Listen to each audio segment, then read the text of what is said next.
Assalamualaikum warahmatullahi wabarakatuh. Anak-anak ibu yang soleh dan soleha, bagaimana kabarnya? Semoga dalam keadaan sehat walafiat dan selalu dilindungi oleh Allah Subhanahu wa Ta'ala. Anak-anakku sekalian, hari ini kita belajar FKI. Tetap semangat ya nak ya. Tetap semangat, jangan putus asa, tetap berdoa kepada Allah.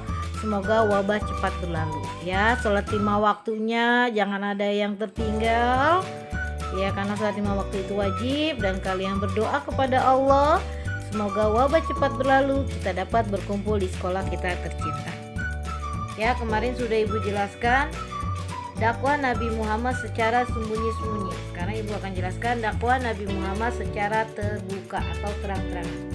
Nah, setelah 3 tahun Nabi Muhammad berdakwah secara sembunyi-sembunyi ya, lalu turunlah wahyu agar Nabi Muhammad berdakwah secara terbuka atau terang-terangan ya. Wahyu tersebut adalah surat Al-Hijr ayat 94 ya. Di situ berbunyi tentang bahwa Nabi Muhammad diperintahkan untuk berdakwah secara terbuka atau terang-terangan, yang berbunyi Bismillahirrahmanirrahim, fasda' bima tu'mar wa a'rid 'anil musyrikin, yang artinya maka sampaikanlah olehmu secara terang-terangan segala apa yang diperintahkan kepadamu dan berpalinglah dari orang-orang yang musyrik ya. Itulah wahyu yang diturunkan oleh Allah kepada Nabi Muhammad supaya Nabi Muhammad berdakwah secara terang-terangan atau secara terbuka kepada kaum penduduk Mekah.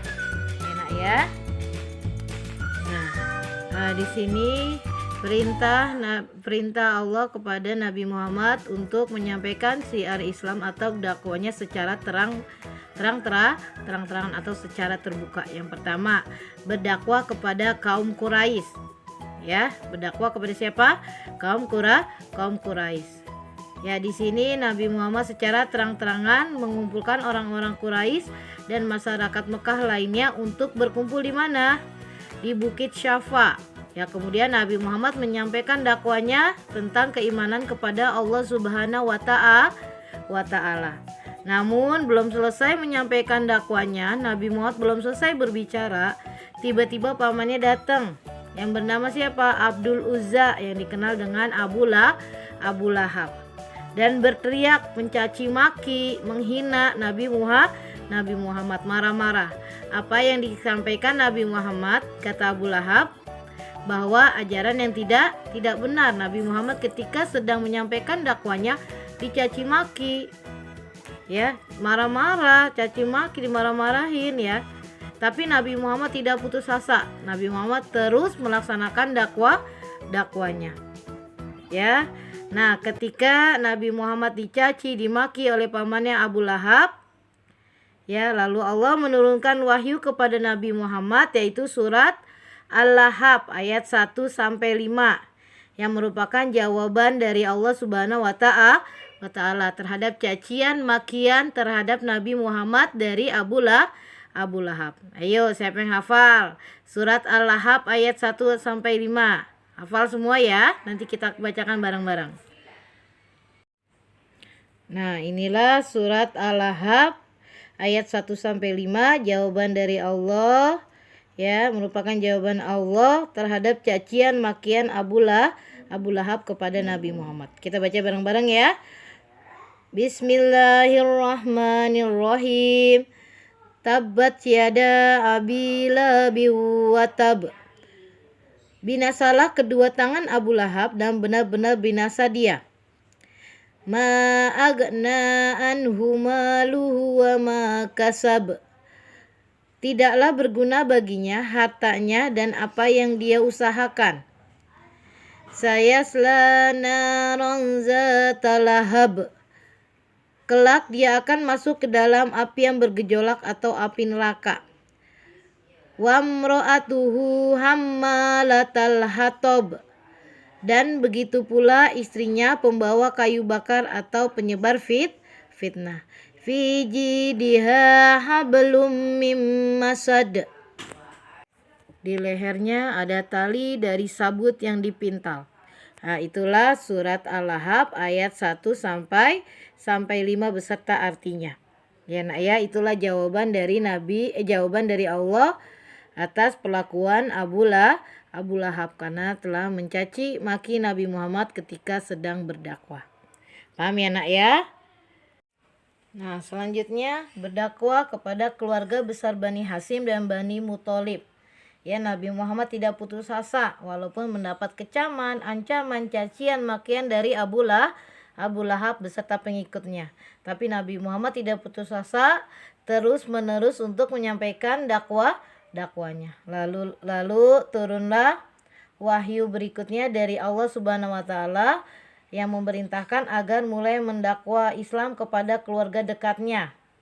Ya, perintah tersebut dalam surat Al-Quran, surat Al-Syu'ara ayat 214 yang berbunyi Bismillahirrahmanirrahim wa anzir ashiratakal aqrabin, dan berilah perintah kepada kerabat-kerabatmu yang terdekat. Itulah wahyu yang selanjutnya yang diberikan dari Allah kepada Nabi Muhammad untuk menyampaikan dakwanya kepada keluarga terdekat-dekatnya, itu Bani Hasyim dan Bani Muthalib.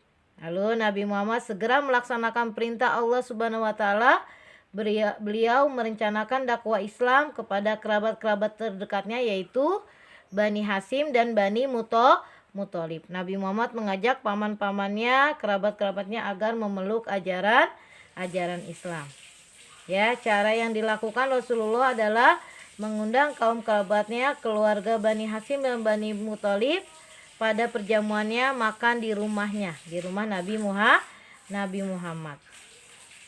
Nah, setelah selesai makan, Nabi Muhammad menyampaikan dakwanya, dan lagi-lagi Abu Lahab datang segera memutuskan pembicaraan Nabi Muhammad dan berkata, "Hai Muhammad, mereka adalah paman-pamanmu dan anak dari paman-pamanmu.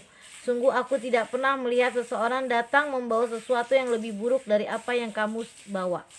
Nah, datanglah Abu Lahab dengan berkata seperti itu untuk mengacaukan syiar Nabi Muhammad. Makanya Abu Lahab mengajak tamu-tamu yang lain untuk bubar, tidak usah mendengarkan ucapan dari Nabi Muhammad.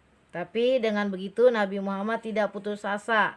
Nabi Muhammad terus menjalankan atau mensiarkan ajaran Islam. Dalam usahanya, beberapa kaum kafir Quraisy mulai masuk Islam, dan kebanyakan mereka dari kalangan rakyat biasa dan hamba sahaya, banyak yang memeluk ajaran Islam. Ya, itulah yang dilakukan oleh Nabi Muhammad, dan setiap syiarnya selalu dihalang oleh pamannya, yaitu Abu Lahab. Tetapi Nabi Muhammad tidak putus asa ya nak ya.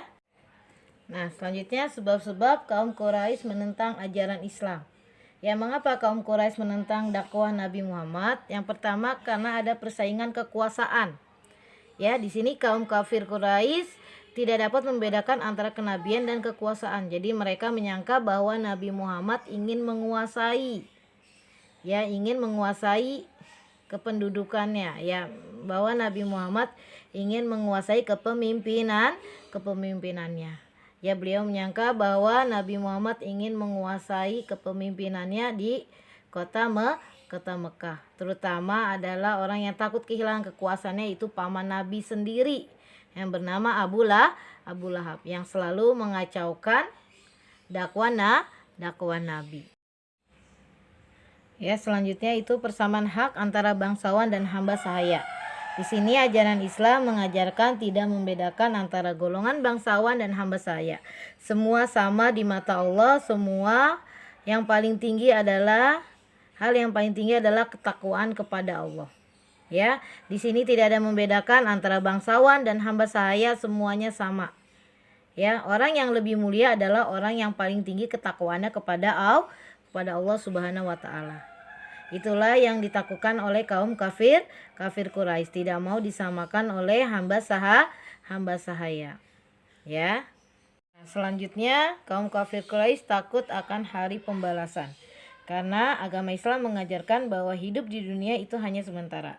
Ada hidup sesungguhnya setelah hari kiamat kelak. Ya, Nabi Muhammad akan manusia akan dibangkitkan dari kuburnya, semua akan dihitung atau dihisap amal baik dan buruknya. Apabila baik akan dibalas dengan surga, dan kalau buruk dibalas dengan neraka.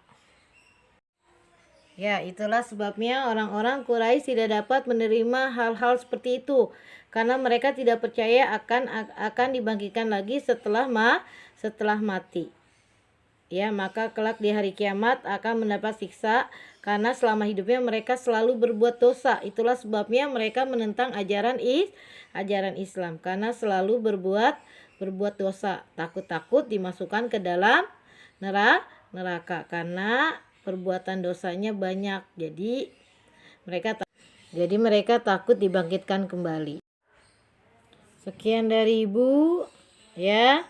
Semoga kalian paham penjelasan dari Ibu. Tetap jaga kesehatan dengan cara memakai masker, bercuci tangan, ya, dan menjaga jarak. Wassalamualaikum warahmatullahi wabarakatuh.